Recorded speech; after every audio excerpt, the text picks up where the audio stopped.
দর্শক দেখছেন, এই রাজ্যের মুখ্যমন্ত্রী মমতা বন্দ্যোপাধ্যায় দিল্লিতে গিয়ে দিল্লির যিনি মুখ্যমন্ত্রী অরবিন্দ কেজরিওয়াল, যিনি জেলবন্দি অবস্থায় রয়েছেন, তার বাড়িতে গিয়েছিলেন। যিনি ফুল দিচ্ছেন উনি হচ্ছেন অরবিন্দ কেজরিওয়ালের স্ত্রী সুনিতা কেজরিওয়াল। বাড়িতে ঢুকে অরবিন্দ কেজরিওয়ালের বাবা মায়ের সঙ্গে সাক্ষাৎ, প্রণাম করা, এইসব করেছেন, খোঁজ খবর নিয়েছেন বা গল্প গুজব করেছেন।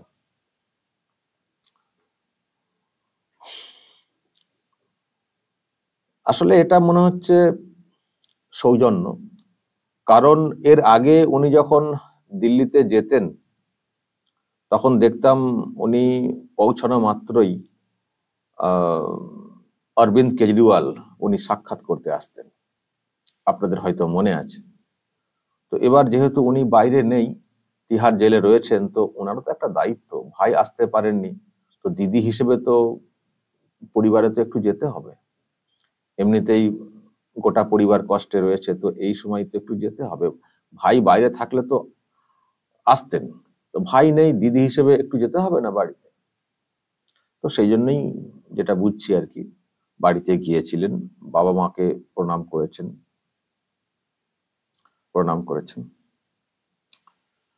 কিন্তু বাড়িতে গেছেন ঠিক আছে, সেই সঙ্গে যদি তিহার জেলে যেতে পারতেন তাহলে তো ভাইয়ের সঙ্গে ডিরেক্টলি সাক্ষাৎ হতো, ভাই ভরসাও পেতেন। দিল্লি গেলেন, ভাই আসতেন, গেলেই ছুটে আসতেন ফুল মিষ্টি নিয়ে, তো একটু তিহার জেলে গিয়ে সাক্ষাৎ করা যেত না? ভিজিটার হিসেবে সাক্ষাৎ করা যেত না, নাকি প্রোটোকলের কোনো সমস্যা আছে? কিন্তু সাধারণ চোখে আমরা যেটা আর কি দেখতে চাইছি বা বলতে চাইছি, যে এই যে যা দেখছি এখানের থেকে আমার মনে হয় তিহার জেলে যদি ডিরেক্টলি সাক্ষাৎ করা যেত, যে আমি এসছি, ভালো আছো তো, খাওয়া দাওয়া সব ঠিকঠাক হচ্ছে তো, এইসব আর কি, বা বাকিটা দেখে নিচ্ছি, আছি, পাশে আছি, এইভাবে যদি একটু তিহার জেলে গিয়ে সাক্ষাৎটা করে আসতেন, এক কাজে দুটো কাজ হয়ে যেত। মানে ওখানে আবার কেষ্ট রয়েছেন, সপরিবারে রয়েছেন কেষ্ট, তিনিও তো আর একটা ভাই, তো তার সঙ্গে সাক্ষাৎটা হয়ে যেত, রাস্তাটাও দেখে আসতেন তিহার কোন দিক দিয়ে যেতে হয়, ফলে এক কাজে অনেকগুলো কাজ হয়ে যেত। তো সেটা করেননি, উনি বাড়িতে গিয়েই চলে এসছেন।